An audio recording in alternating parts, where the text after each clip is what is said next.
Yun nga, 11,000 monthly. However, nung chinek ko yung subdivision ng bahay, hindi pa ready for turnover. Pwede bang huwag ko munang hulugang monthly yung bahay?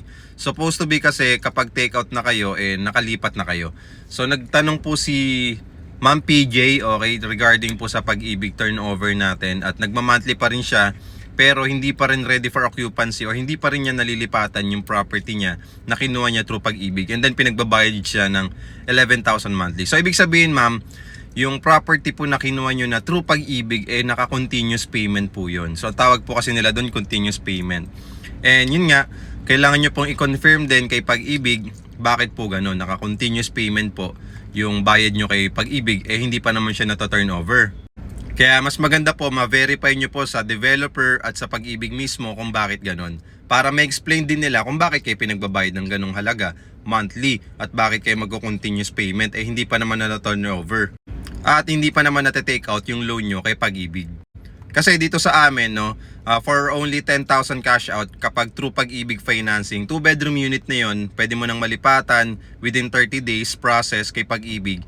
Kapag nagbayad ka ng 10,000 pesos, wala ka nang babayaran pa. Okay? Hanggat hindi ka na-take out.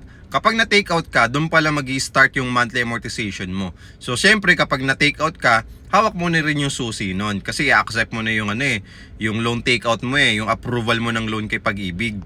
At napaka-importante rin talaga na kapag kumuha kayo ng property, i-check nyo yung disclosure statement or yung computation mismo ng property na kinuha ninyo. Kasi nandun naman naka-indicate yan kung meron kang continuous payment kahit hindi pa siya nata-turnover or mag-i-stop payment ka. So katulad sa disclosure statement namin, kapag nag-reserve ka ng 10,000 pesos, okay, sa 2-bedroom unit, no down payment na talaga yon. And then, naka-indicate mismo sa disclosure statement na stop payment siya doon. So, walang months na nakalagay kung magkano yung magiging monthly mo. Walang nakalagay kung ilang months yung magiging monthly mo for the next payment.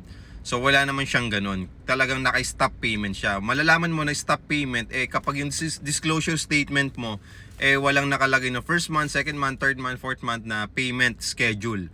Okay, so much better po, Ma'am PJ, i-double check nyo po yung disclosure statement nyo or yung computation ng property na nireserve yung unit. Okay? Kung interested din po kayo mag-avail ng 10,000 cash out only dito sa Ortigas Extension Pasig, 30 days process lang through pag-ibig at 30 to 90 days naman kung through bank financing.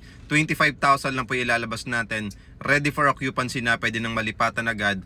It's either paupahan mo or lipatan mo, pwede na agad magamit ito. Just follow me and message me. Maraming salamat po sa pag-comment, Ma'am PJ. Huwag niyo pong kalimutan mag-heart. Thank you.